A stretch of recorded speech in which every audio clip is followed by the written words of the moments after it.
Welcome, everybody, to another episode of The Realm of Ridiculous, where DK takes up the mantle and teaches me all about Warhammer fantasy involving lizards, elves, rats, and trees. Before we get too started on that, go ahead and if you like the podcast, check out patreon.com/Adeptus Ridiculous, where you can get access to the Discord server, bloopers, HD posters each month. It's great stuff. All the lovely things down in the description. As well, check out Orchidate.com, where we get all of our wonderful merchandise, including dice, hoodies, shirt, all the posters of the year currently. Grab them while the year is still there. It's already August.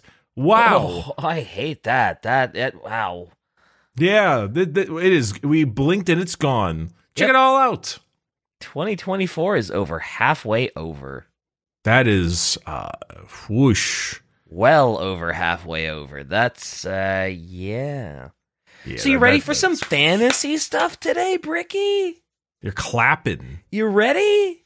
I think I'm pretty ready. So I asked you before the episode started. I was like, for the most part, I was like, hey, the lizard thing was like kind of it's like almost like the Necron. It's like the star of the whole fantasy world. It is. It was basically the start of the universe. Sure. Yep. We've talked about the Skaven and yeah. Crazy stuff. And I was like, damn, long episode. And you're like, this one might be longer. And I was like, learn to condense your notes, young man. One day, maybe. But you want a quote?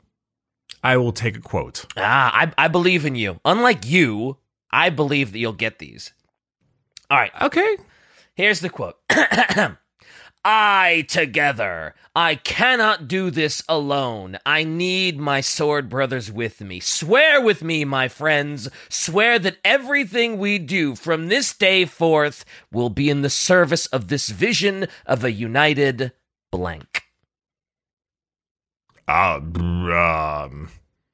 Sword brothers. Mm-hmm. Are we doing humans? Yeah, you know what? I'll give you that. We are doing humans. We are doing the Empire of Man. Oh, it's called the Empire of Man? The Empire of Man. Specifically, I figured we'll do like the creation of the Empire of Man, how it got united, and we'll talk about some of the really cool emperors that led it, because, that sounds like a good idea. Okay, so, all right, I'm sorry. Is Bretonnia fantasy or is that Sigmar? So Bretonnia is fantasy, and we will definitely talk about Bretonnia. Because I may have mentioned in the last episode, unknowingly, when we were like, oh, what are the humans doing? And I was like, oh, they're, the Empire of Man is Bretonnia. Oh, boy, that was wrong. Well, I mean, they are an empire but we'll talk about it. We'll talk about it. But I gotta say, and we're probably gonna start off like every episode of Realm of Ridiculous this way, but realize that we have not yet covered End Times or Age of Sigmar, so primarily we are going to be doing Old World view of Empire of Man. We will get to End Times and Age of Sigmar. We're going to get there, so this is going to be sort of a cursory glance at the Empire of Man in fantasy, because the Empire of Man is so far-reaching that we would need several months straight to cover everything in it. And as Shai is saying in our Discord, yes, we are not doing the proper transition of the story of lizardmen to elves to dwarfs to something else to humans. We will cover all that stuff, but we figured we'd throw the Empire of Man fans a little bit of a bone because, there's some cool stuff in here, and there's some popular memes and characters, and it's just like, you know what? Let's do this now.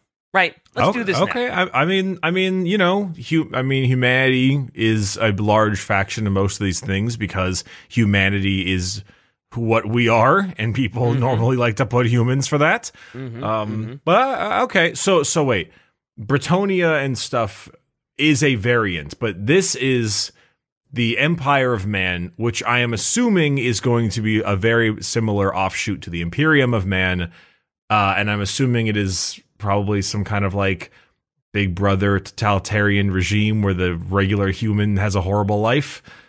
I'm sure we'll get there, but I mean, it depends, because there have been a lot. We'll talk about. There are a lot of different emperors, and it varies on how good life is under said emperor, depending on how good said emperor is. But we'll start at the beginning. So, origins of humankind in fantasy are a little mysterious. Like, we kind of sort of know that the old ones seeded all of the lesser races, but that's kind of like a general thing, and there's no real record of any of that happening. At the earliest time, which I think are records that are like 2,500 years old, and they're some dusty old tomes kept by the dwarves, humankind is kind of like divided into these wandering, warring tribal bands. There's no real sense of unity. They're always kind of infighting, and they're always at each other's throats, and they're constantly at danger from the greenskins, which there are lot of greenskins that are looking to just terrorize, eat, and destroy humans and dwarfs alike. Okay, so this is just sounding very like Lord of the Rings-y, like the humans are constantly dealing with the orcs kind of thing, and the classic. Okay, classic. Yep, classic duck. And this is kind of how the humans come to their little spot in Warhammer Fantasy. They flee over these mountains called the World's Edge Mountains, and they kind of pick up shop with the dwarfs in basically like central old world fantasy. And as time goes on, they settle into this little spot. They start talking with the dwarves. They start learning crafting. They start learning a little metallurgy. And, the dwarves are kind of taking a little bit of a shine to the humans. But for the most part, humanity is still divided. And they are no match for the greenskins. So now we get to talk about someone you may have heard about. His name is Sigmar Heldenhammer. And not an episode on Sigmar. This is an Empire of Man episode, so a lot of his upbringing we are gonna kind of gloss over before anybody gets mad. Wait, hold on. I didn't even wait. Oh my god. Okay. Sigmar with the Warhammer. Okay. The Sigmar Heldenhammer. This is how much I don't know about fantasy and stuff. I did not know Sigmar was a person. Oh, really? You just kind of thought it was like Age of Sigmar is just like, oh yeah, maybe Sigmar is like a deity, or he's just like an unknowable thing, like the Chaos Gods, like an environment, like a continent or something, like this age, or like a term for something. I did not know Sigmar was a guy. Though I'm not gonna lie, I like his vibe. He's extremely. I mean, he has the Warhammer. But I also like that he isn't particularly holy. He looks he's very Conan. He's very dirty. Oh, yeah. He definitely, yep. At this point, this is essentially what humanity is. They're essentially just warring tribal barbarians, right? So he has that vibe for sure. I'm too used to the extremely golden god variant that it's kind of cool. I don't know, like even him in his photos, he doesn't look like a comic book character that has like giant roided out muscles. The dude just looks like a fit like warrior, and it's kind of cool. Yeah. It shows restraint, which is a rarity in the Games Workshop world. Well, this is old G-dub too, so I guess that. Well, the old G-dub, it's fine. It's fine. Yeah. Anyway, okay. So this is Mr. Mar with his hammer war. Yeah. This is Sigmar Heldenhammer, and on the day of his birth, a twin-tailed comet soars across the sky to sort of signal that this child is blessed by the gods. It also helps that Sigmar is the son of a very well-known warrior king by the name of Bjorn Unbruggen. And so naturally, Sigmar grows up to be an absolutely cracked warrior. Like the first time he makes a name for himself is at the ripe old age of 15. Sigmar's leading this attack on the Greenskins because obviously, like I said, orcs, huge problem. But he's leading this attack specifically on a black orc war boss known as Vograzed Stompa. And what Sigmar doesn't know is that Vargraz and his boys have taken a very important prisoner, that prisoner being the High King of the Dwarves, Kurgan Ironbeard.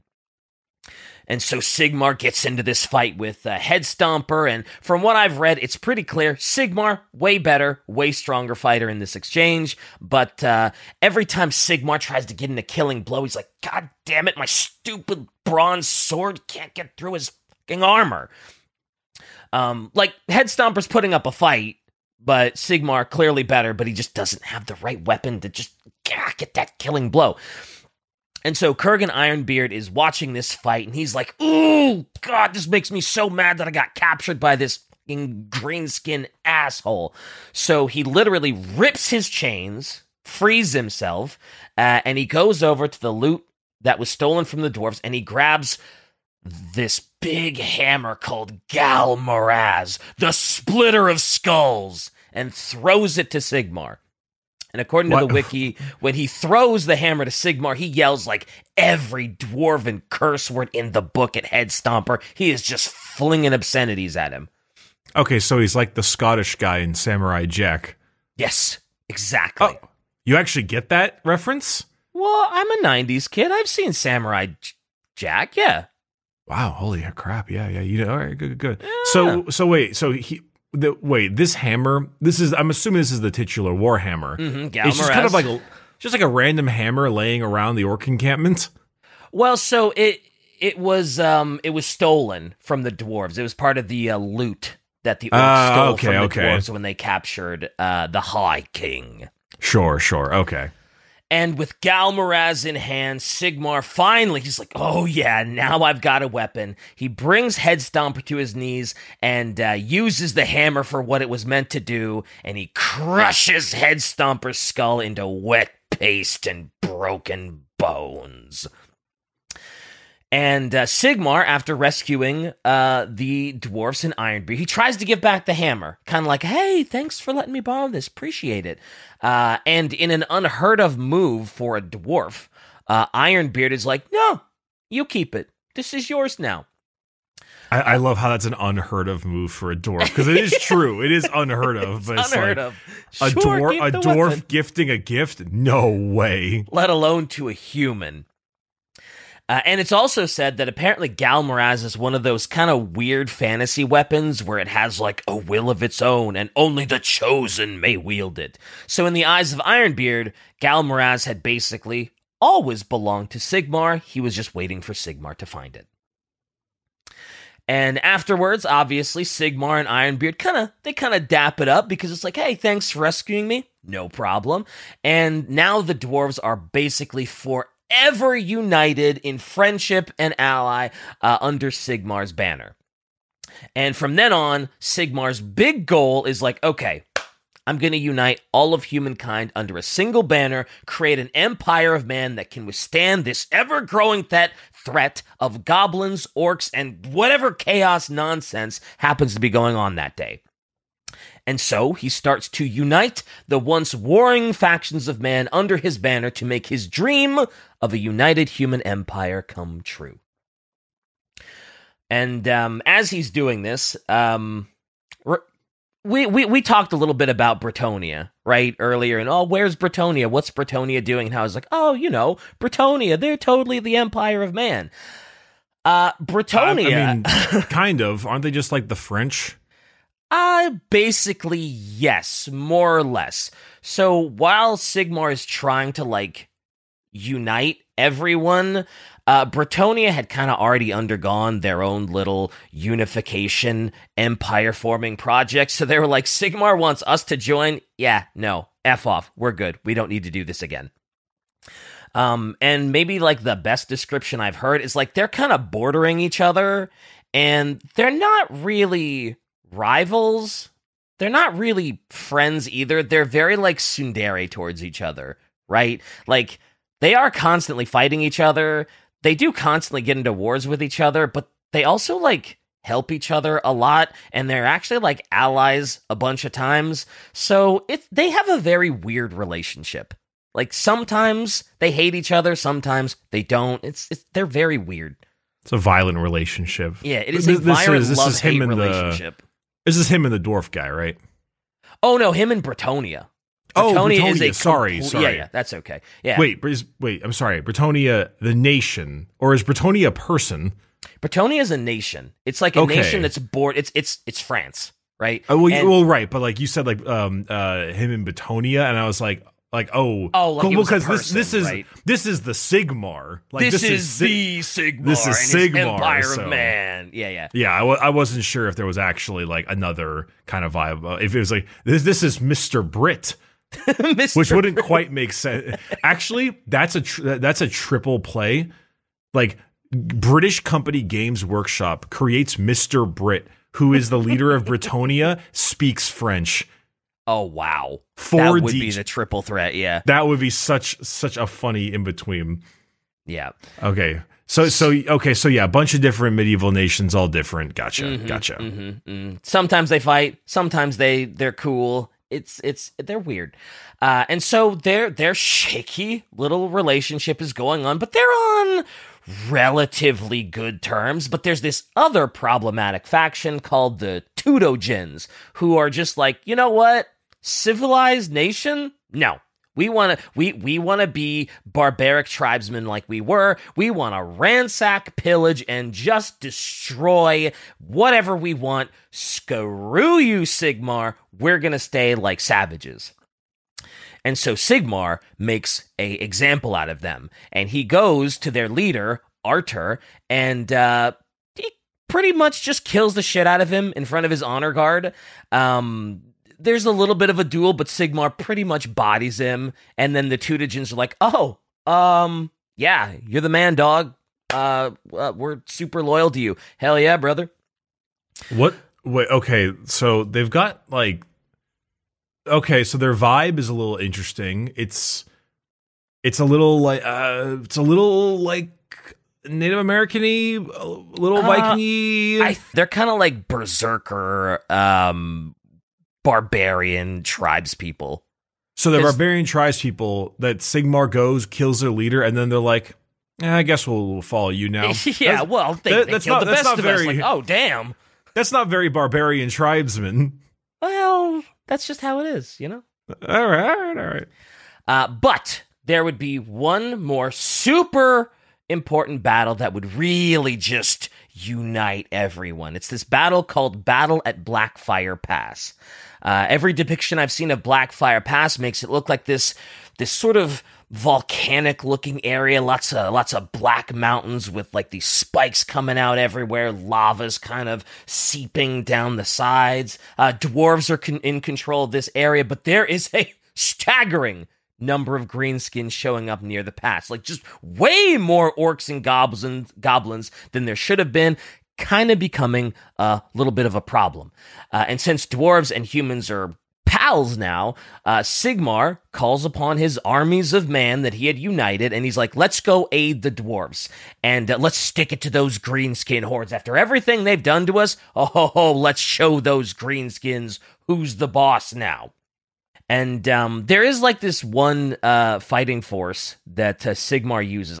These guys are like a key in like the early stage of the battle because they're berserkers, and Sigmar's just like, yeah, I know you guys don't really take directions well, so just go. And so they just go to town. Yeah, just go, just rush forward right into the greenskin horde and just do your thing. And they do. And boy, they kill a lot of greenskins. But because they're just so, like, ravenous for battle, they end up getting completely surrounded, and pretty much, like, 90% of them get killed.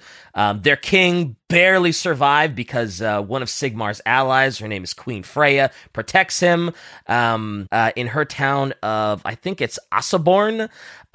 She was just like, she's the queen, and she was like, man, my husband is useless, and was just like, she strangled him to death and was like, now I'm the leader, hooray.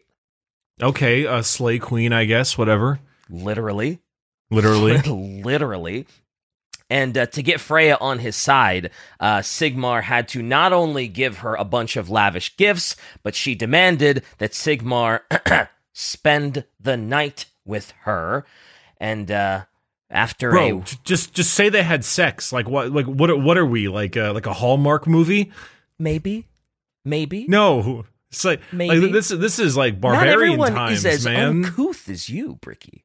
I have plenty of couth. But yeah, at that one night of sex apparently goes real well because Queen Freya more than happy to join Sigmar, more than happy to protect the king of the Thernigens. I mean, look at the dude. Like, I don't blame her. He looks like Godfrey from Elden Ring. Oh, yeah, he does, doesn't he? But despite that good start, the tides are turning in favor of the greenskins. Things not looking super good for human and dwarf kind. In fact, Sigmar almost gets killed, but there's a king named Marbad that's like a super close family friend of Sigmar, and Marbad takes this killing blow for Sigmar. He dies to save young Sigmar, and this is basically like Sigmar just goes like Super Saiyan after this. He is enraged, and he goes on an absolute greenskin kill streak. So much so, like, he is just killing so many orcs that the war boss leading this, his name is Urgluk Bloodfang, was just like, oh, that's a proper scrapping, oh, I want a piece. Because Sigmar, again, is basically an orc-killing tornado. The only way his human allies could figure out where he was is because they had to follow the sound of orcs screaming and dying. Okay, a very important question. I may have already asked this, but I have to ask it again. Okay. Do the orcs have the British accent in this? I have to believe they do. I do not want to Shai live... says yes, let's go. I was going to say... That's all that I care about. I don't want to live in a world where they don't. Okay? So I refuse to not do their voice that way. Anyway, so Urgluk Bloodfang fights atop this giant wyvern with this absolutely massive axe. Look at a picture of that. Ugh. And he's like swooping through the air trying to scrap with Sigmar, but as he swoops in, Sigmar with his hammer is just like boom, and he like bops the wyvern goes down, and he gets into this just super intense duel with Bloodfang. And in the end, after a brutal struggle, Sigmar once again lets his hammer Galmaraz do what it does best and just crushes Bloodfang's skull with it, and finally ends the conflict. And okay, so Sigmar is literally just like, I'm gonna kill every goddamn orc I see, and Yep. he's really good at it. Yep. Especially after he saw his family friend Marbad die, he was just like, okay, it's on. And he just kills like every orc ever. What a in cool front guy. of him anyway, yeah. But with Bloodfang dead and Sigmar having cleared a significant path through their forces, greenskins have no choice but to flee in terror, leaving the kingdom of man finally united and basically more or less safe from the oncoming greenskin threats. But even though all of mankind is now united and everyone's like, you know what, we all agree that Sigmar needs to be our leader, right? Like, we all saw what he did. He united us, and then he just tore through the orcs. You know, he should lead us. And Sigmar was like, you know, there's a lot of land and a lot of people. I don't think I could rule this all by myself. So he pulls a Holy Roman Empire and is like, all right, we have 12 tribes of man that I united, and each of these tribes, you're basically going to be your own sovereign nations. You're going to govern yourselves under these common laws and regulations that I'm going to put into place. So, is this where we get all of the various factions, or is this unrelated specifically for Sigmar, the Empire of Man? Oh yeah, this is like, these are all, so the Empire of Man is basically, well, it is the Holy Roman Empire, right? Where it's like, is it all Rome? Of course it is, but they're like different city-states under that. So there are like different factions within the Empire of Man, there are different city-states, and these city-states have their own little elected officials and stuff like that. You're telling me that these people thought of the Holy Roman Empire? Yes, Pricky. Yeah, this, yep, mm-hmm. Men. So the head of each tribe would become counts of the empire, and each would get like this super cool sword called Rune Fang, made by a dwarven blacksmith. And this special sword was like, this was the item that you showed to be like, yup, my house is royal, I am a count, and that's what counts. I didn't even try and do that one. And don't worry. We'll listen. I know chat is probably going crazy right now because the hell is this? I think that's Runefang. What's wrong with the people? Oh, they're just peasants. This is actually they're just peasants. Probably it's just they're peasants that are. Oh, they're zombies. Whatever. I was about to say, like, the dude has an arrow in his hand, like or his arm. What do you mean? Zombies, peasants. They're the same thing, really, right? This is how we see people. We've been in California for too long. DK. Yep. COVID really changed me, But listen to the people watching this live. Look, I know I said counts of the empire. I know everybody's losing their mind with the meme. Don't worry, we'll get there. Is this the summon the elector counts thing? Oh, summon the elector counts? I only know that because of it's been repeated 40 million times, but I also know it because of Balthazar Gelt. Oh, you know Gelt too? Well, so I very often use his the meme dub of him being like the Vietnam War. Welcome to Astalia, gentlemen. Yes. Yeah. I know of that. I don't know anything else about Gelt besides that. We'll talk a little bit about him. We'll later. talk about Gelt eventually. I'm sure. I'm sure he's going to be one of those people that's going to get his own self-contained episode, even though we're going to talk about him today. Also, DK, I don't mean to rib you right now, but like I have to be honest. The whole I know chat's going crazy on this kind of thing. Because they are summon the elector counts. But it's such a like me. Having an opinion online in 2024. Now, I know not everyone agrees with me on this opinion, and like I could have been my fault at the end of the day. However, I'm cushioning the blow, all right. I just think that maybe it's something that didn't really work for me. Okay, and like that's fine. It does not have to work for me. Like God you can damn respect you, your opinion. You're gonna ruin the podcast, Ricky. No one can have it. You can't just be like it was mid. Well, no, I was just getting there because I'm sure everybody's excited to hear it, It's all cushioning the blow. All discussion is cushioning the blow these days. All right. You're going to ruin the damn fantasy podcast this way. But be more powerful. There is one of the larger issues that we kind of have to talk about during Sigmar's reign. Before we get into like all the memes and stuff like that, there's this really important thing that I feel like I would be remiss if we didn't talk about, and it actually does surround Nagash. And this is not a Nagash episode. I'm not getting into the history of like Nagash because that's a whole different can of worms, and this is just a blip in his story. But during Sigmar's reign as like the emperor, he's got his counts and everything, and they're trying to make everything great because there are some problems. There's like literally a champion of Khorne roaming around. His name's Cormac Bloodaxe. He's causing problems. There are Skaven roaming around. There's still some scattered greenskin tribes that are still causing trouble, but in the middle mountains of their little central old world, Sigmar specifically finds this undead necromancer named Morath. And he's like, well, this is bad, and he kills him.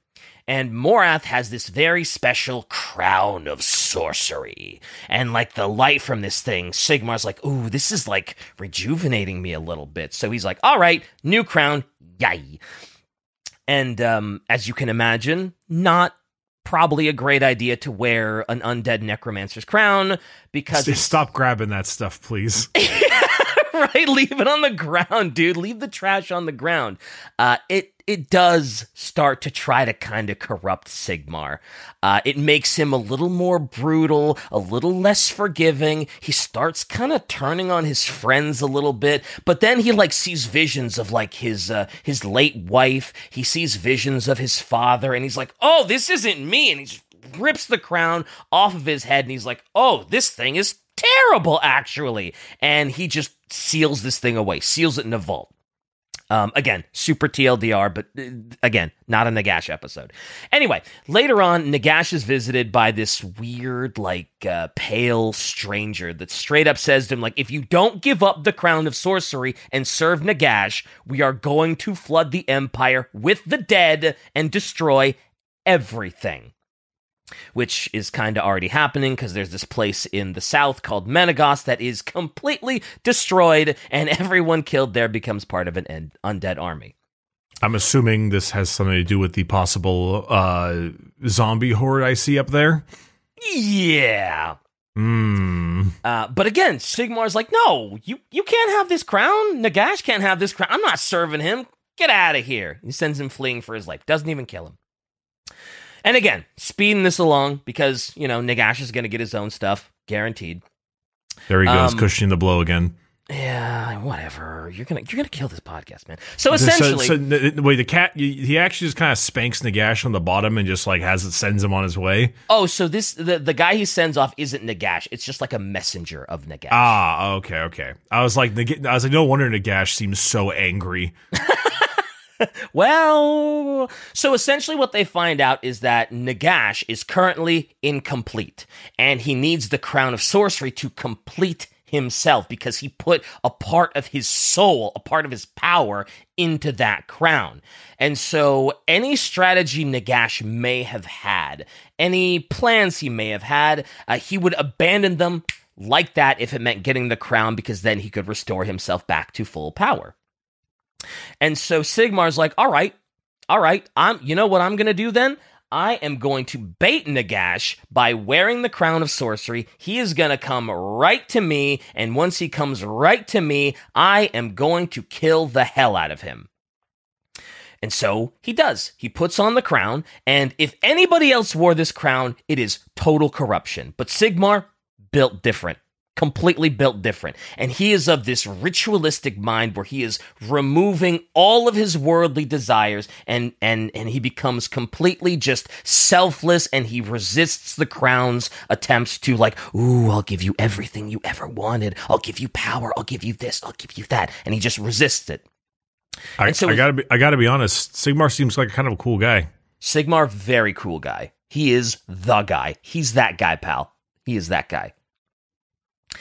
And his plan works. He meets Nagash in combat, and he comes face to face with Nagash. He's a little intimidated, but he's like, all right, Nagash, here we go. And Nagash kind of fucks him up, actually. Nagash is hitting him with some real strong magic, and he's like, I may have overstepped. And Nagash has Sigmar on his knees. He's about to kill Sigmar, but Nagash gets distracted because I guess there are some barbarians that are just kind of hanging around them. And in that moment of distraction, Sigmar's like, ooh, I have a great idea. Rips the crown off his head, and he just kind of chucks the crown. And Nagash is like, my precious! And he tries to, get it, because that's all he cares about. It's all he cares about. And he leaves himself wide open to get his chest absolutely fucking caved in by a big ol' swing from Gal Maraz, thus sending Nagash screaming back to whatever hell he came from. So, I'm just sorry. I'm picturing the idea of him arriving and then just dropping the crowd and being like and just freaking out, and then because of that he just gets walloped in the chest by the hammer. Yeah. Well, he doesn't freak out. He's like, ooh, finally I can get it. Yes. And he just kind of goes all wide-eyed. He basically yeah, he basically he got tunnel vision. Yes, exactly. He got tunnel vision for the crown. And that was the whole plan that they wanted. They wanted him to have tunnel vision for the crown, come right to their doorstep, and yep. Oh yeah, it's literally the moment in Lord of the Rings when Sauron reaches his arm out for the ring that gets cut off the hand, and then he gets yeah, you're right. I didn't even think about that, Shai. All right. Yeah. Oh, but that's right. You haven't seen Lord of the Rings, right? It's fine. I get it. You don't like fantasy too much. Why would you watch Lord of the Rings? No. I don't dislike fantasy. It's just I watched the first Lord of the Rings and didn't like it, and then I fell asleep during the second one. But this is often a hot take, and my sister watched it recently, and she was like, I think we need to give this another chance because I really liked it. And I'm like, okay, I'll rewatch it someday. Okay. I'll get there. I also really like them, but that, again. But, all right. So, again, Sigmar's reign is like an arduous but overall prosperous 50-year reign, because stuff like the Nagash thing happened. He had to deal with corn berserkers. He had to deal with a bloodthirster, and, but overall, it was pretty prosperous. And after 50 years, Sigmar's like, nice. My work here is done. Humanity is good. You guys keep that train rolling, because me, I'm out. And Sigmar straight up just dips to the east and leaves. I think he said something along the lines of like, ooh, I need to like return my hammer to its owner, or he had a destiny to meet in the east, or some cryptic shit like that. But I believe that what Shai has posted seems to be the thing. Yeah, you want to read it? The Empire needs heirs, and you are all my heirs. Everyone who lives in this land is my heir. Everyone who fights and bleeds to protect the Empire, they will all be Sigmar's heirs. Emperor Sigmar Heldenhammer, Horus Heresy, Warhammer 40,000. You truly have defeated me. Truly. But yeah, he just dips. And while he says stuff like that, which is great, he didn't actually leave behind an heir. He left no line of succession or who should take his place when he left. So the counts are just kind of running around like a bunch of chickens with their heads cut off. Everybody kind of wants to be the next emperor, and everybody's kind of like, no, I should be. And so before a full-blown civil war happens, they're all just like, okay, look, let's let cooler heads prevail. Let's all handle this civilized. Each of us, one by one, we're going to explain why we should be the next emperor, why we're the best choice, and then we'll vote. Whoever gets the most votes, they're the emperor. And shockingly, this goes exactly as planned, and it goes very smoothly. They all tell why they should be the next emperor, they all have a vote, and, the counts decide to rename themselves the Elector Counts, because anytime you need to vote on the next emperor or a new emperor, summon the Elector Counts. Or if you want to just vote on anything that's important to the empire as a whole, because we are the Holy Roman Empire now, then of course you again need to summon the Elector Counts, which is again... wait, go ahead. So you're just summoning like the government? Basically, you are summoning the heads of state. Why does it sound so badass? It's just like Congress is in session. It's not. It's 99% of memes in fantasy come from the Total War Warhammer series, because that's like your big thing. Because do they say it as part of like it's like one of like the voice lines they constantly utilize, and it's just like summon the Elector Counts. I think in the game you actually summon the Elector Counts. It is literally a mechanic of the game. Yeah. Okay, so it's okay. So it reminds me of like Mortal Kombat 10 or something, where Raiden is from the other one. Raiden is like, I must consult with the Elder Gods, and he does that he says it like 4 times, and it's not really anything funny, but he just does it a lot. So yeah, pretty much. Okay, fair point. And it should be noted that after he left, after Sigmar leaves, the cult of Sigmar is formed when one of his followers claimed he had a vision that I saw Sigmar standing among the gods as equals. Our old god, Ulrich, god of war, wolves, and winter, put a crown on his head and they're equals. And he forms the Sigmarite cult. Which had absolutely no trouble becoming the most popular religion among the empire until it had so many followers that it is now just straight up the official religion of the empire. And the creed of the Sigmarite cult, pretty much what you'd expect: always help the dwarves, always put unity of the empire first, obviously be loyal to the empire, fuck over chaos any chance you get, and maybe don't mess with weird magic. maybe don't mess around with weird magic that you don't understand. And I feel like it's not too much of a stretch to say that they're kind of close to like a fantasy inquisition, because they do have a very specific witch hunting order and everything. So, religious zealots, Okay, so they're very much like, hey, don't touch all these bad things because they're bad. Yeah, be good for humans. Yeah.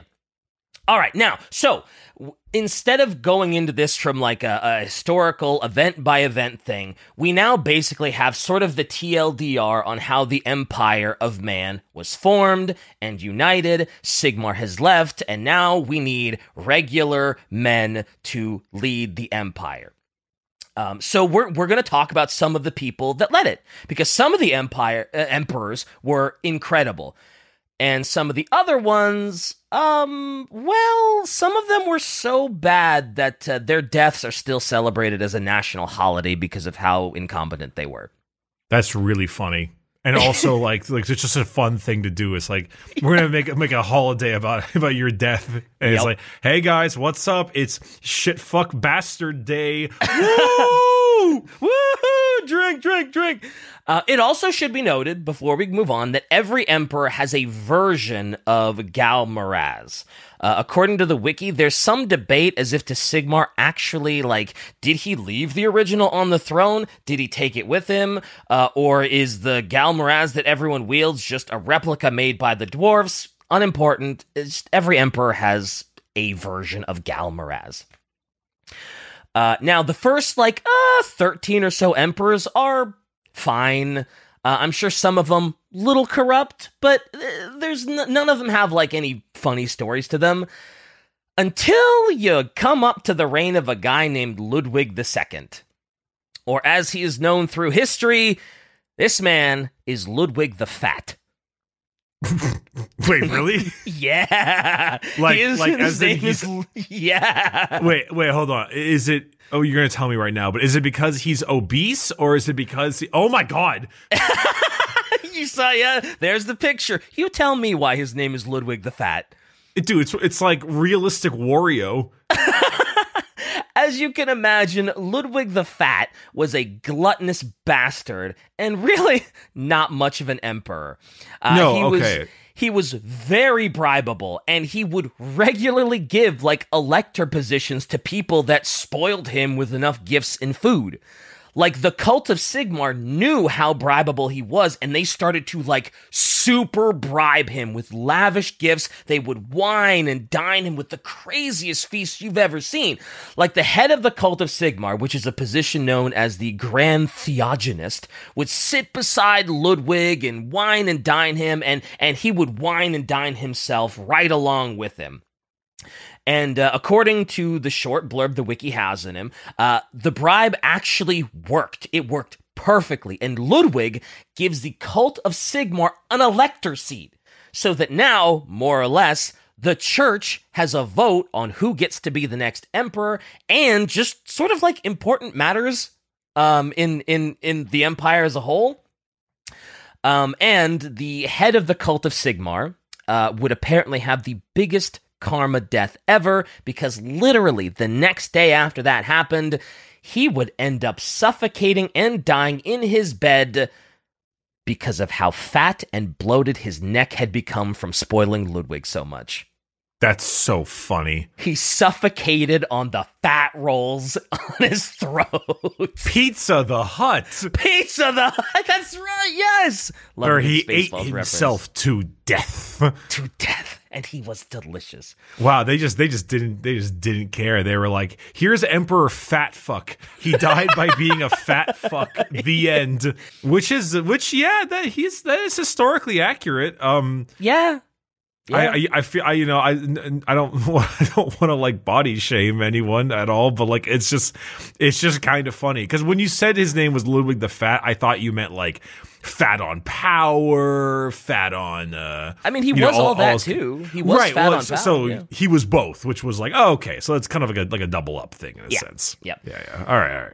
And you might think, damn, that must have been the worst emperor ever. No, because the next emperor was literally Ludwig's son, Boris. And Boris's nickname, you ask? Boris the Big? No, he is Boris the Incompetent. Oh, okay. Was he also fat, or? No. So the way I see it is the Elector Counts probably thought that the son of Ludwig was probably also super easy to manipulate, kind of like his father was. Like, oh, if his dad is that easy, his son will probably be the same way. We can bribe him. He'll give us Elector Counts whatever we want. Oh, man, let's vote him in. And they were pretty much right. Like, he would basically give you whatever you wanted for the right price. Unfortunately, though, for the Elector Counts, greedy-ass Boris at one point was like, you know what? Man, I sure could use more money. I love money. So I'm putting a new tax on every peasant. And this would lead him to another super unpopular decision, and he removed tax exemption from enlisted soldiers, which was technically like a class of peasantry. Like, there's a class of enlisted soldier that's still a peasant, and he's like, you don't get tax exemption anymore. Nope, you have to pay taxes. And with this new tax in place, a lot of the Elector Counts, they couldn't afford to keep their soldiers anymore. They couldn't afford to keep a big chunk of their soldiers, so they just had to, like, let them go. Wait, okay, so, like, I'm not gonna say that I know what's coming, but the man decided to tax his military. Yeah. Well, his peasantry, the lower rungs of the military, yeah. Right, so, like, okay. Are we on the pathway to a coup? Yes, we are sort of. So these soldiers would march on the capital. You know, they're demanding, like, hey, come on, you got to feed us and you got to pay us right. Like, you can't be doing this stuff to us, you know? And this would lead to a lovely event known as the Bread Massacre. The Bread Massacre was basically Boris being super pissed that the soldiers would have the stones to disagree with him. Like, how dare you? I am the emperor. And so he had these soldiers ambushed and killed while they were petitioning to, you know, kind of get bread and pay. And so, yeah, he had his little army ambush and kill them or imprison them. And if he learned that some of them escaped, or when he did, he was like, no, I want all of them. Shut down the hospitals. I don't even want them to be able to get medical aid so you can hunt those dogs down. What military is this? Is this like private, like the non-taxed, like, yeah, this is like group? The non-taxed sort of higher okay. military that he's like, yeah, you know what, assassinate them. Blah, blah. But hey, guess what? It gets worse. Because also, during Boris's reign, the Black Plague breaks out. And instead of trying to help the populace in any way, shape, or form to get over the Black Plague, Boris secludes himself. He secludes himself and his most beautiful subjects far away from the plague in a faraway palace. And there, they would just kind of party while they waited until the plague either died down or, I guess, everybody died. What he didn't know, however, was that the Black Plague was a product of the Skaven from Clan Pestilence. And a bunch of Clan Pestilence rats had infiltrated his cute little palace with their plague censures, and they were infecting everybody in the palace, including Boris the Incompetent. Boris would be infected, and as he lay there racked with disease and rot and dying and suffering, one of the Skaven leaders would stand over him and just very calmly explain to him how the Skaven were now rummaging over every city in the Empire, spreading this sickness and death, and your empire will fall. Okay. Shai, do we know who is the political person in the real world that was based off of this? Because between the Black Plague and everything, this sounds like it's just ripped straight out of old history. It kind of does, doesn't it? This definitely seems like a corrupt leader at some point. Yeah. Because she posted Charles the Fat. I didn't know there was a real Charles the Fat. So I was like, okay, well, that clearly there's this, but actually, Charles the Fat increasingly see. Charles the Fat. I didn't know there was a thing. It's Charles the Fat. I don't know. Anyway. But while she figures that out, Boris's death is the one I talked about earlier that is still celebrated to this day. And I read that on this holiday, most people the day before would go through a fast to show respect for the soldiers that were killed in the bread massacre before wining and dining and making sure to drink wine from a skull that is supposed to represent Boris's head. So, not a great emperor. Not great, though. Skaven W. Oh, yeah, it is another Skaven dub. Yeah. Mm-hmm.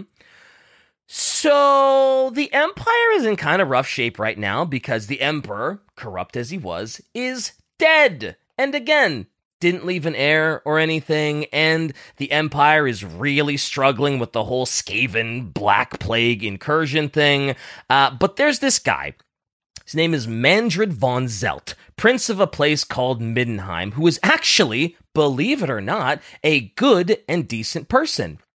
Regularly disagreed with everything he saw Boris do, tried to help plague victims, tried to help people in the bread massacre, just upstanding gent. And he and his father were really good at killing Skaven. And in this time of Black Death, business was a boomin'.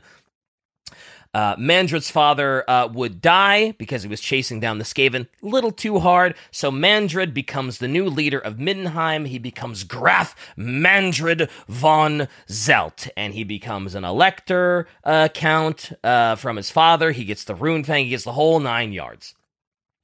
And with all this shit going down, no emperor, the elector counts, they're kind of running around with their heads cut off again, chickens with their head cuts off, no rational decisions being made, the plague is running wild, nobody knows what to do, everybody's just, it is just mass hysteria.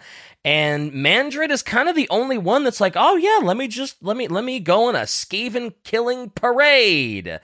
And Mandred and his armies from Middenheim do go on an absolute legendary Skaven killing campaign.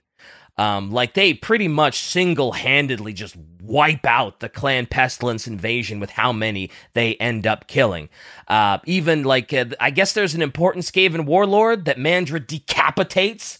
And they take the Skaven skull, they fashion it into a helmet for him, and they dub it the Helm of the Skaven Slayer, because Mandred, after all this Skaven killing, is known as Mandred the Skaven Slayer. And, I mean, he's taking after Sigmar a little bit. He's just choosing rats instead of orcs. Yeah, pretty much. And naturally, after literally driving the Skaven from the lands of Mandred and helping get rid of the Black Plague, Mandred was named Emperor by the Elector counts pretty unanimously. And even though Mandred's reign was long and prosperous, he would sadly be assassinated in the dead of night by a Clan Eshin assassin who was still super pissed that the Skaven invasion was halted by Mandred. That's some real good Skaven pettiness right there. Yeah, it sure is. It should be noted also that, like, remember how we talked in the Skaven episode about how the Empire doesn't really subscribe to the fact that the Skaven even exist, and they're just, oh, it's fake. Trust me, they're not real. Unfortunately, Mandred's legacy is a casualty of that trend, because when they start being like, oh, don't worry, Skaven, they don't exist, all of Mandred's deeds kind of get dumbed down and watered down, and he kind of becomes like, oh, look at me, I'm a street sweeper that kills rats in children's fairy tales and stuff like that, and so his legacy kind of gets shit on a little bit. It's funny you gave him that voice, but I get it.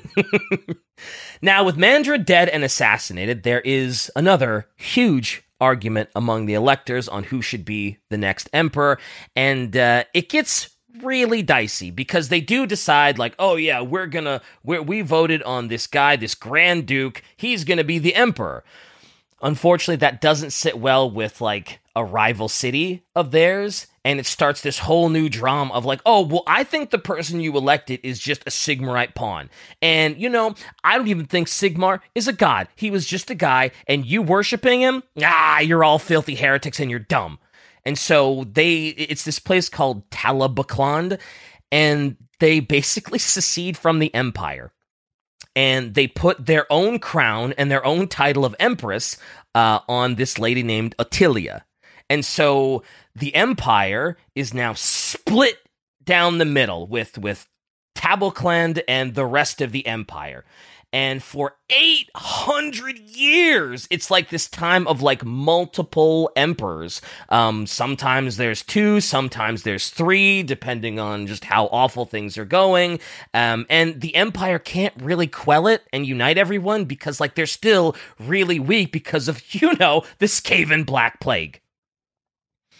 But now we get to talk about a Magnus that actually did nothing wrong. We are going to talk about Magnus the Pious. The Pious? Magnus the Pious. Yep. Okay. And Magnus had the bad fortune of being born into a time where the Chaos Gods had actually called a truce in their jockeying for power in the Great Game, and they were like, you know what? Let's take over the world. You know, we take over the world, and then after we take everything over, we can go back to killing each other. Because Empire, completely divided right now. They have pretty much never been more vulnerable than they are right now. So Tzeentch is pulling up on Nuln, not the oil. This is Magnus's hometown. And demons are like everywhere. They're just chucking demons into the city street whenever they feel like. And naturally, lots of praying going on in Nuln. People are literally begging Sigmar for help, for some aid in this horrible strife that they're going through.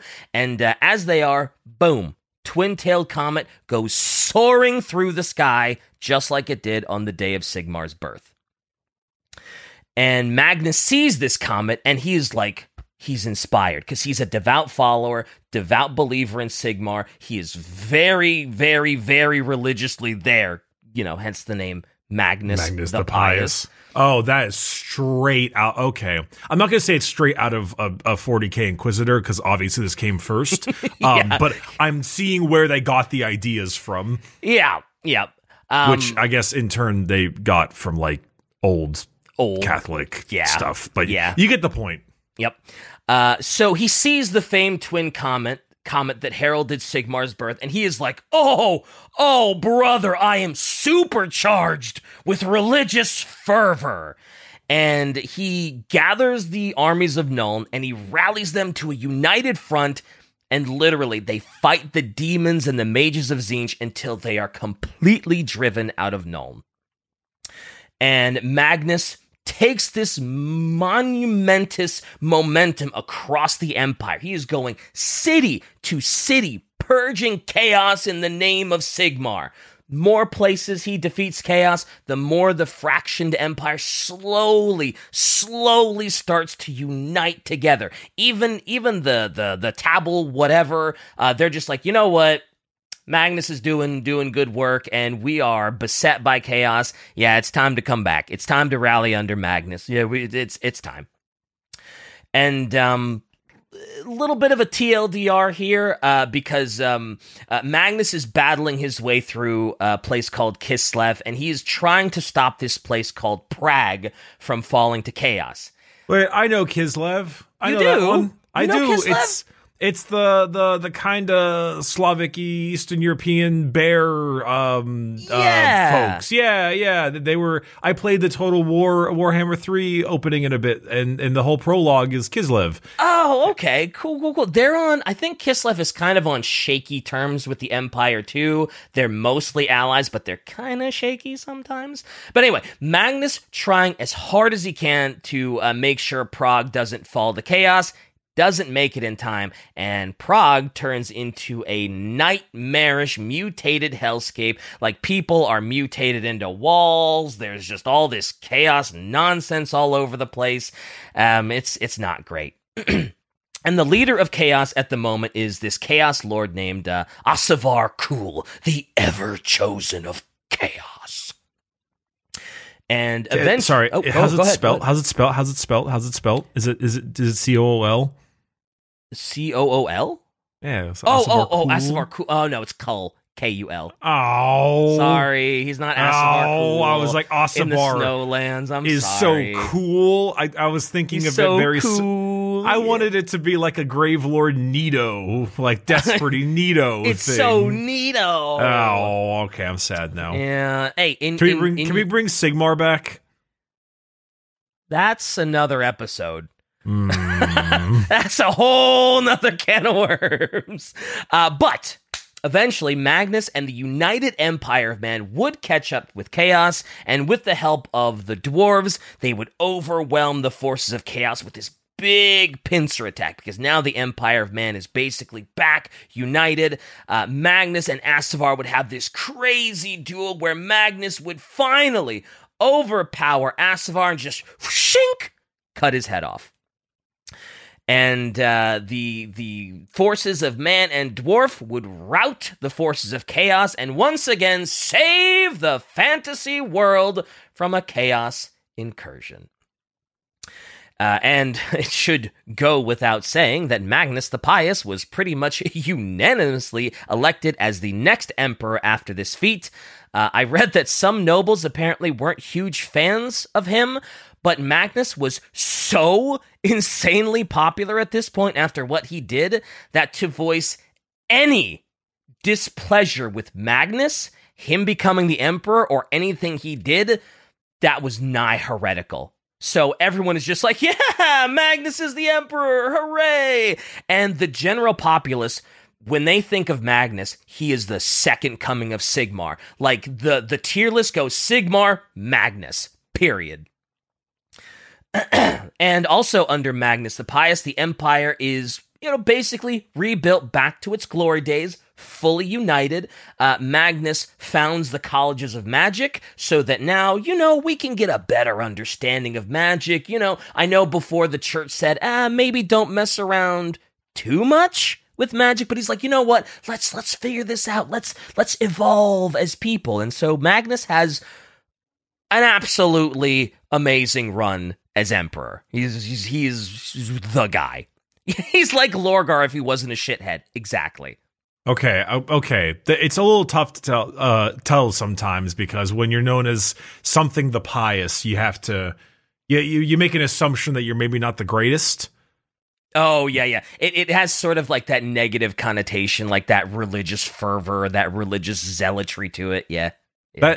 So we've said it. We've been told a million times. Zealotry is not a real word, but I've said it so many times that I'm too used to it, because at least people know what it is. Wait, zealotry isn't a word? No, I don't believe so. I believe it's zealous. Like you've got religious zeal, or you are zealous. You do not have zealotry. Oh, I didn't know that. Is it? Wrong? What the hell? Why has everyone been yelling at me for saying zealotry? I thought it was a word. It's in the dictionary. Excess zeal, fanatical devotion. It's a real word, yeah. What the hell? I think am I being am I being gaslit? Maybe you're being like one guide. Is it? What about zealotous? I don't know. Zealotry. I've used zealotry all the time. But anyway, so zealotous is not a word. Zealotous is not a word. Gaslighting's not real, you dumb. It's a made up word. You're crazy. Man, I can't even remember the words I made up. Amazing.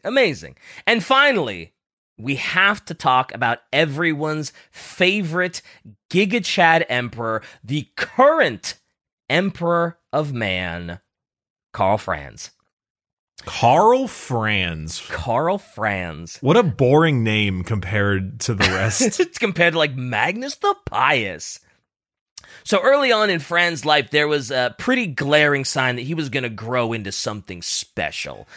His father was Emperor Luitpold I, and while Luitpold had infant Franz with him in like the forests, they were ambushed by beastmen, and their royal guard was slaughtered. And when it seemed like all hope was lost and it looked like, beast men were gonna like kill them both, wood elves came out of nowhere and riddled the beastmen's rotten hide with a hail of harpoons. Okay, so Karl Franz, despite him having a boring-ass name, is dripped to the gills. Oh, yes. Oh, He is dripped to the absolute top and bottom. My God. Yeah. Yep. And so apparently one of the elves, when they were asked, like, why did you save them? Like, who cares if a couple of humans die? Like, yeah, it's the emperor, but like, yeah, you're elves. You don't give a shit. One of the elves claimed that they saved them because, like, they could see that Franz was too important to die. And they said some, like they referred to young Franz as, like, in their language, they called him, like, young king or young emperor. And, like, they made reference to, like, to create something, it first must be destroyed or something. And so, yeah.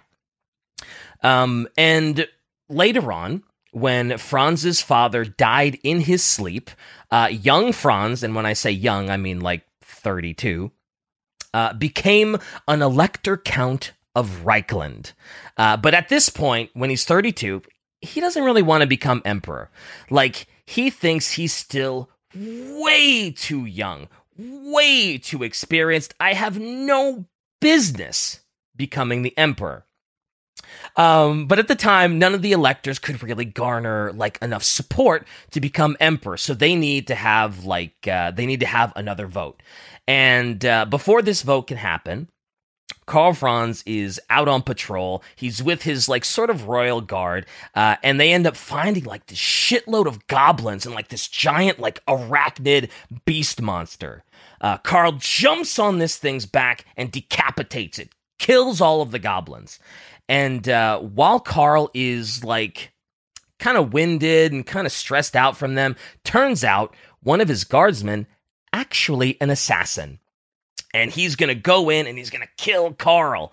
But before he can, there's this emerald green knight that just kind of manifests out of nowhere, saves Karl Franz. And this emerald knight is like, hey, Franz, buddy, reason I saved you is because I need you to go to Britannia. You have to go to Britannia. You have to talk to the king. And so Franz is like, okay, I guess. And so Franz goes, talks to the king of Britannia. And the king of Britannia is like... Mr. Brit, right? Yeah, Mr. Brit. I forget what his name actually is. But, so he goes and he talks to the king, and the king's like, look, I saw a vision. Our deity is called the Lady of the Lake. And in this vision, she's like, look, if you guys want to stand against chaos, you need a strong neighbor. You have to have a strong empire at your back. And in this vision, she's like, the only way you are going to have this strong empire is if Karl Franz leads it. It has to be Karl. Nobody else is going to be able to do the job you need to. And so the king convinces Franz because he's like, look, I know you probably don't believe me, but I was told to tell you, essentially, like when Franz was rescued, the elves were like, oh yeah, here's all these like cryptic things, to when something, let me see if I can find the exact quote. It's when something must be broken and shattered before it can be remade anew.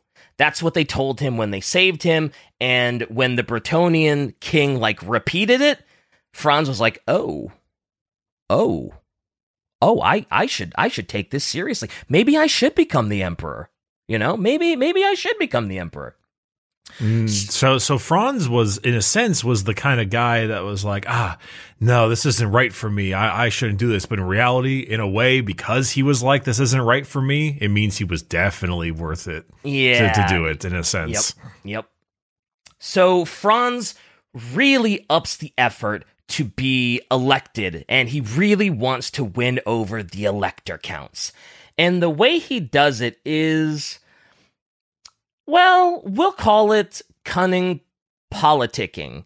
Because from what I've heard, he never specifically lied to anyone, but the way he phrased his mission statement and his plans, he did it in a way that, like, apparently the elector count all thought they were getting a leg up on their rivals, when in reality, Franz was like, he was phrasing it in such a way that, like, everybody is gonna thrive. Everybody's gonna get what they want. But he's kind of like painting as, ooh, you're gonna really screw over your rival. Ooh, they're gonna get screwed over. When really he's just raising all ships.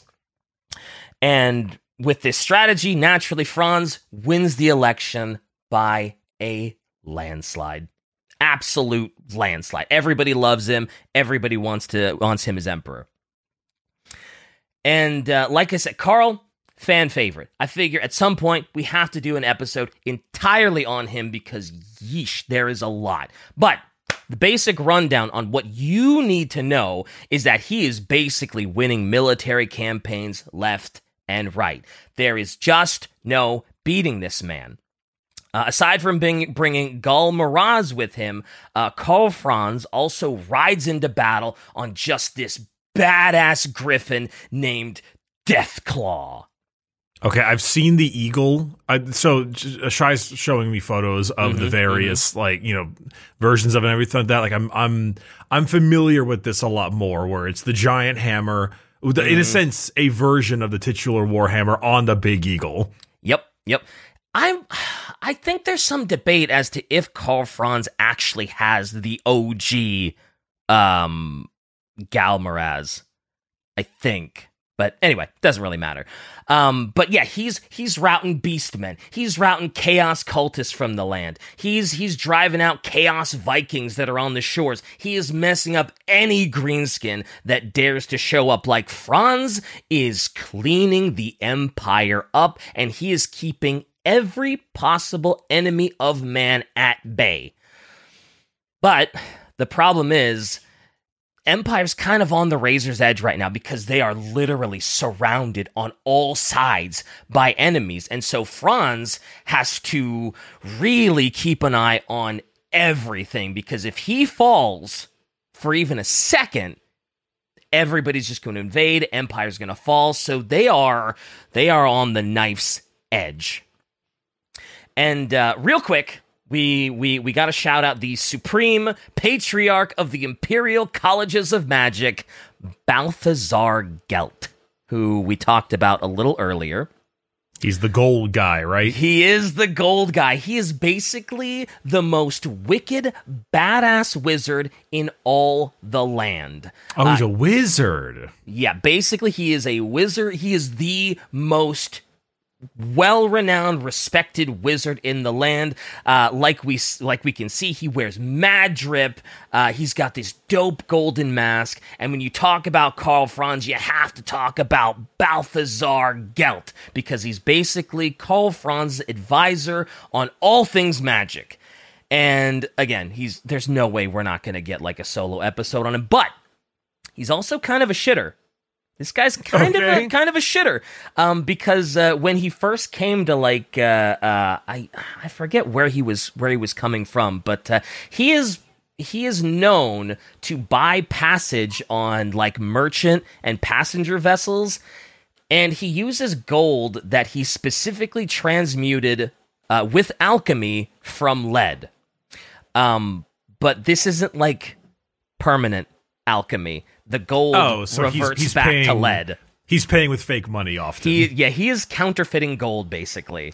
So, wait, he's a super powerful wizard and stuff, but is that, I know does he just specialize in gold? You know? And there are like gold it's a common, wizards, that's true, yeah. Okay. It seems like it's a common thing, but I wasn't sure if he was just like, because so he is just a wizard at the end of the day. Like, he has all the wizardy crap. It's just the fact that he also likes his gold stuff. Mm-hmm. Okay. And when he rides into battle, he does it on a Pegasus named Quicksilver. And he flings magic spells at enemies from his staff, the Staff of Volans. And we have to talk about it. He has this really cool amulet, right? It's called the Amulet of Sea Gold. And the amulet itself not super important. I mean, it's cool. It gives him magic resistance, whatever. But what's important is that there is a campaign in Total War Warhammer 2.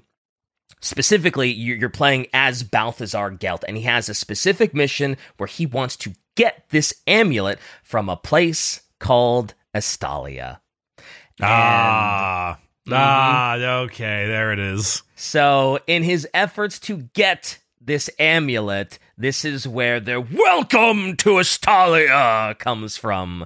Shy, I'm sure you're gonna play it for everybody, right? Right? Like, I don't know if you need to link it in chat because Bricky's seen it, but yeah. Should we wait until we do a dedicated episode on Gelt to do that for chance? Oh, maybe. Because I'm assuming you'll want to do one. Probably. Yeah, it's fine. Okay, so in reality, the Empire of Man is kind of heralded by Franz and Gelt. They're like the two bad bitches. Yeah. Okay.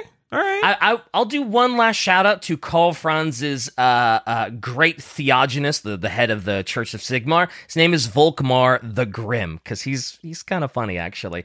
And when you look at Volkmar the Grim, I don't know if Shai has a picture of him, but he's bald. He has this really great stash. He has this armor that has a jade griffin on the front of it. Like he charges into battle riding atop this thing called the War Altar of Sigmar. It's like this big red chariot that has a huge golden griffin carrying a hammer on top of it.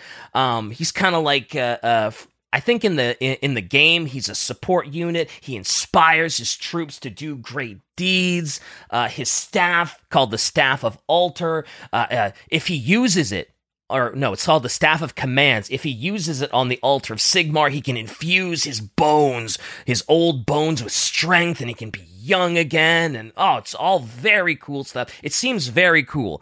And you're like, oh man, Volkmar the Grim? How did he get that name? What sort of crazy violence did Volkmar the Grim do to get that name? Is he just like a grumpy man? That's it? Nope. He calls himself Volkmar the Grim because he just decided to call himself Volkmar the Grim. He gave himself that moniker because I guess he thought it sounded cool, and I guess that's just something that great theogonists do. All right, that's kind of fun. I kind of like the idea that he was Volkmar the Grim because he's just a bit grumpy. Because he's a grumpy old man. Yeah, he's a bit grumpy, but so this, I gotta be honest, this group chat probably goes wild. Volkmar the Grim, Balthazar Gelt, and Karl Franz has their Facebook Messenger group chat. This shit probably goes wild. Yeah, their Discord messages could probably get them canceled for sure. If WhatsApp was in Warhammer Fantasy meme, let's see if we got anything here. There has to be. I'm not seeing one at the moment. I may need to look a little deeper, but okay. I feel like we could get something good with this one. Oh, sure. Also, like any good Cult of Sigmar Grand Theogonist, Volkmar absolutely fucking hates chaos, and his whole drive in the world. How do I get rid of chaos? How do I strive to get rid of chaos? And one of the ways he tries to do this is he locks himself in like these secret libraries of the Empire with ancient tomes scouring for any information he can find on a way to end chaos once and for all. And after years and years and years and years of studying these ancient tomes, do you know he finds the most incredible prophecy ever, Bricky? I'm not being sarcastic at all. What he finds after all of his studies is a prophecy that says this: there's going to be a battle someday between the forces of good and evil. Either chaos is going to be defeated and vanquished forever, or the Empire is going to win and destroy chaos forever. His big prophecy. That's it? It's just like, the big prophecy is like, we win or lose. Yep. It's not a prophecy. That's a fortune cookie at like Panda Express.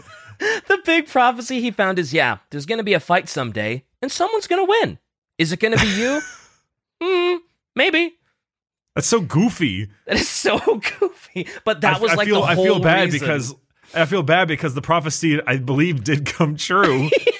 But that was like the whole reason I was like, I have to include Volkmar. Because that is just hilarious that he spends like his whole life looking for a way to end chaos, and all he finds is, yeah, someday there's going to be a fight. Maybe you win, maybe you lose. I feel like fantasy it has a bit more of a comedic element to it. I do too. I feel like there's much more room for like ribbing and comedy and satire, and it doesn't quite take itself as seriously as 40K does. Yeah, no, it seems pretty goofy. I mean, don't get me wrong.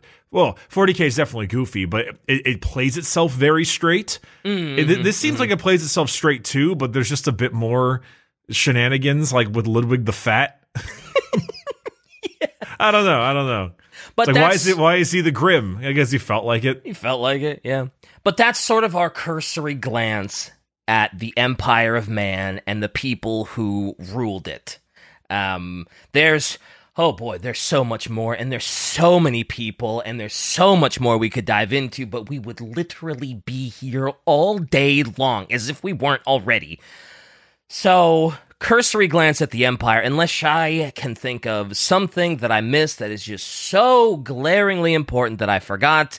I think that is a good sort of like first little primer into how the Empire of Man was formed, how it's ruled, how the rulers vary from being oh so terribly awful to, ooh, pretty good. Hey, well done, Karl Franz, you know? So I think that's a good introduction to the Empire of Man. And as we go on, as we get into End Times, Age of Sigmar, obviously this is going to get fleshed out. But there we are. The Empire of Man, for now. Yeah, I mean, as far as I'm concerned, the thing that I left the most with this is that Sigmar is like a total Chad. Oh yeah, Sigmar is the man. They revere him as a god. Like I mean, but it's interesting because he didn't really do a lot of godlike things. He was just like a really, really good. Well, I mean, I guess he kind of did, but like he united the empires of man. He stopped the Greenskin tide. He literally defeated an undead Nagash. So yeah.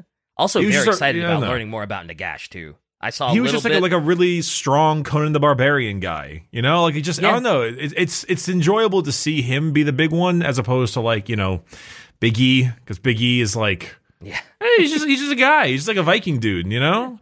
Imagine having an emperor that can move. Couldn't be me. Couldn't be me. Well, that's good. Yeah. No, it's interesting. So, and also, I like that Karl Franz seems like a pretty cool dude. Yeah, just a really, really good military tactician, good head on his shoulders, cares about the people, and is pretty much the only thing keeping the Empire from just being completely overrun by chaos, greenskins, chaos Vikings, and all manner of hell. He's keeping them all at bay.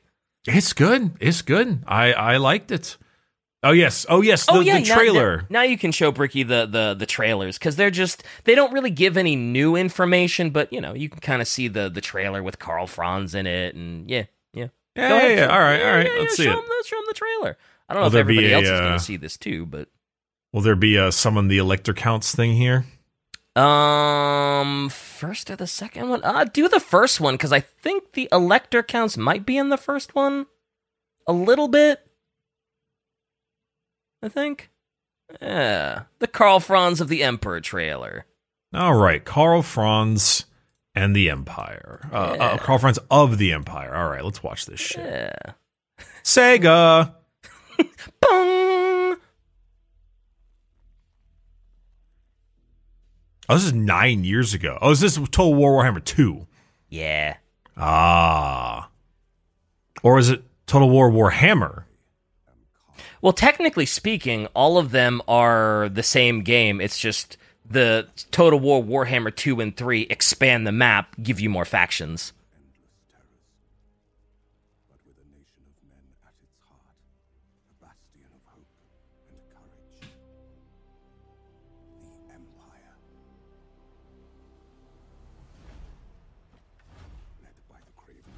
Wait, so does it still blow to live in the Empire of Man? Depends who's your emperor at the time, I think. Because, I mean, you're still in the Warhammer world, and it does still kind of suck, but if you're living under Karl Franz, probably not so bad. If you're living under Ludwig the Fat or Boris the Incompetent, probably bad. You know, I think you're right. Living under Boris the Incompetent would blow a little bit. All right. Franz is pretty cool, I'm not going to lie. Oh, yeah, he's an orator and an amazing military leader, yep.